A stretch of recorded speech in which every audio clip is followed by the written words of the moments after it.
Brings us to something called undercover marketing. Marketing by masquerade. Stealth marketing. Let me give you a definition, a quick definition of stealth marketing. Stealth marketing is marketing to people when they don't even realize that they're being marketed to. It's kind of that real. Somewhere in downtown New York, a secret plan is being hatched. It's got to be totally under the radar. You're going to have fun with this. They've been assembled by a company called Essential Reality, which has launched a new product called the P5 Glove, a cutting-edge device that video gamers can use to fly planes and fire weapons on their computers with a twitch of a finger.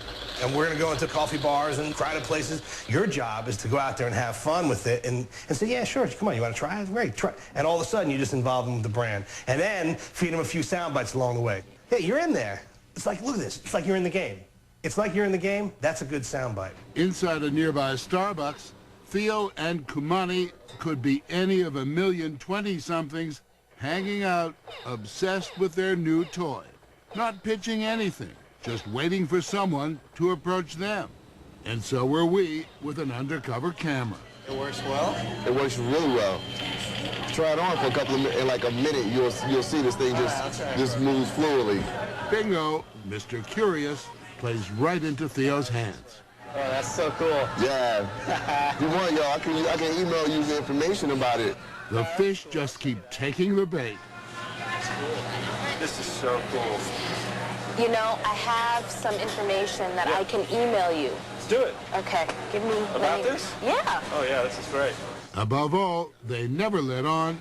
They're on the job. It's like you're actually moving inside the game. It's like you're moving inside the game. No one is overtly trying to sell you anything, only trying to get you to want it. And then, of course, buy it and tell your friends about it. It's only going to get lighter, you know what I'm saying? Not soft sell or hard sell, secret sell. Go ahead, get this guy in the business suit. Excuse me. Would you mind taking a picture of me and my boyfriend? When Sony Ericsson wanted to promote its hot new gadget, a cell phone that takes pictures, beyond conventional advertising, they launched an undercover campaign called Fake Tourist.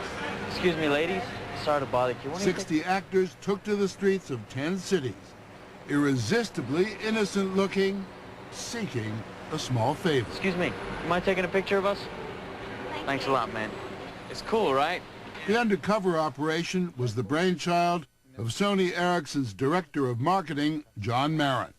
That was an easy way to create a very non-evasive, interesting conversation with somebody without the pressure of it feeling like this is a pitch. Malcolm Gladwell, who wrote about such things in his book, The Tipping Point, thinks undercover marketing is a bit of a con game. Well, there's an element, obviously, of deception involved that I don't think is the case in conventional advertising. I mean, conventional advertising is about trying to charm us or trying to persuade us, but it's not usually about trying to trick us. And it's the trickery part, I think, that makes this different. A line is crossed, I think, when you go outside of those normal boundaries and start to deceive people in ways that they are, where they are totally unwitting to what's going on. Critics of this kind of advertising would say there's something slightly subversive about it, it's conning people. It's a question of ethics. The majority of the people that we polled found it interesting, fun, and innovative. They didn't find it at all, to use your words, deceptive or subversive. I mean, it was simply that they enjoyed a new way to see a cool new product. Cool new products are the lifeblood of undercover marketing. And these are the kinds of cool people the marketers want to get to. Want to get them to not just buy, but get them talking about a product. Word of mouth, buzz, the least expensive, most effective form of advertising. But can buzz be manufactured? Part of what makes real word of mouth so powerful is the understanding we have from that the person telling us about it is telling us about it for disinterested reasons. They're not being paid by somebody. They have our interests at heart.